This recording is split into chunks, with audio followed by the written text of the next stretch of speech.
Une question de euro-trahison. Seriez-vous prêt à inscrire dans votre projet de réforme constitutionnelle que les monuments historiques et trésors nationaux sont des biens, meubles et immeubles inaliénables de la nation française? Alors, il faut peut-être y réfléchir un instant parce qu'il faudrait en voir les tenants et les aboutissants. C'est un sujet que je n'ai pas forcément bien à l'esprit parce que il peut y avoir des inconvénients. Cela étant, je trouve que c'est quand même une bonne question. Excusez-moi, je suis j'ai un petit problème dans la gorge, donc là j'ai une voix un petit peu éraillée. Ça fait 2 heures que je parle. Il faut savoir qu'actuellement, les collections des musées nationaux sont des collections incessibles. C'est-à-dire que si demain, par exemple, M. Macron décidait de vendre la Joconde, il ne le pourrait pas, c'est interdit par la loi. Sauf que, ce qu'une loi peut faire, une autre loi peut le défaire. Donc de ce point de vue-là, je serais favorable, en effet, c'est une bonne idée, bravo, je serais favorable à ce qu'on inscrive dans ce qu'on écrive dans la Constitution, ce qu'on inscrive dans la Constitution, le principe que les collections nationales, les musées nationaux sont effectivement inaliénables et incessibles. Là, je pense que ce serait une bonne chose, de telle sorte que ça renforcerait la protection par rapport à une simple loi sur l'incessibilité. Maintenant, les biens, les monuments historiques, alors là, il faudrait voir. Je pense qu'on pourrait au moins, effectivement, peut-être envisager la même chose pour un certain nombre de monuments classés sur la liste des monuments historiques. La liste de...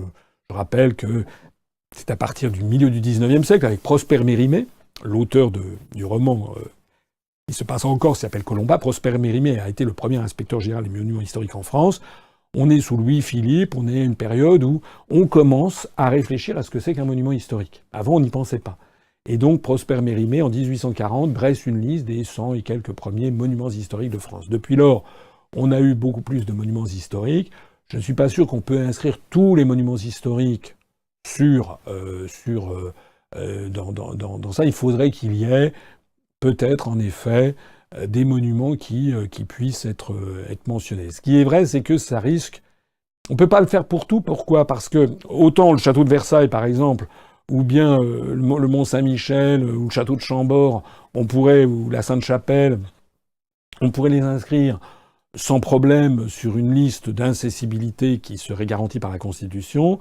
Autant, je réfléchis en même temps que je parle, hein, autant je pense qu'il y a des monuments historiques, notamment des monuments qui sont inscrits sur l'inventaire supplémentaire des monuments historiques, qui appartiennent à des personnes privées. Et de ce point de vue, les inscrire, ça leur ferait baisser la fortune de leur patrimoine. Vous savez, c'est comme les œuvres d'art, par exemple des tableaux. Vous avez en France un système où il y a une autorisation ou non de sortie du territoire. Par exemple, si on découvre un extraordinaire tableau, je ne sais pas moi, de Claude Lorrain, de Claude Gellé dit le Lorrain, qui est un peintre du XVIIe siècle magnifique, ou de Nicolas Poussin, ou plus récemment un tableau de Van Gogh ou je ne sais pas quoi, qu'on découvre un tableau qui est dans une réserve, dans un château qui avait été... si ce tableau obtient une autorisation de sortie du territoire par le ministère de la Culture, il va être vendu à New York, chez Christie's ou chez Sotheby's, comme a été récemment le Salvator Mundi attribué à Léonard de Vinci.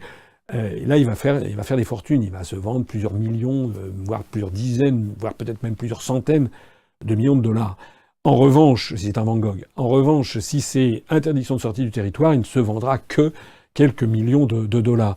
Eh bien, je pense que peut-être il y aurait la même probabilité pour des monuments historiques qui ne seraient pas de toute première importance et qu'une famille voudrait céder à des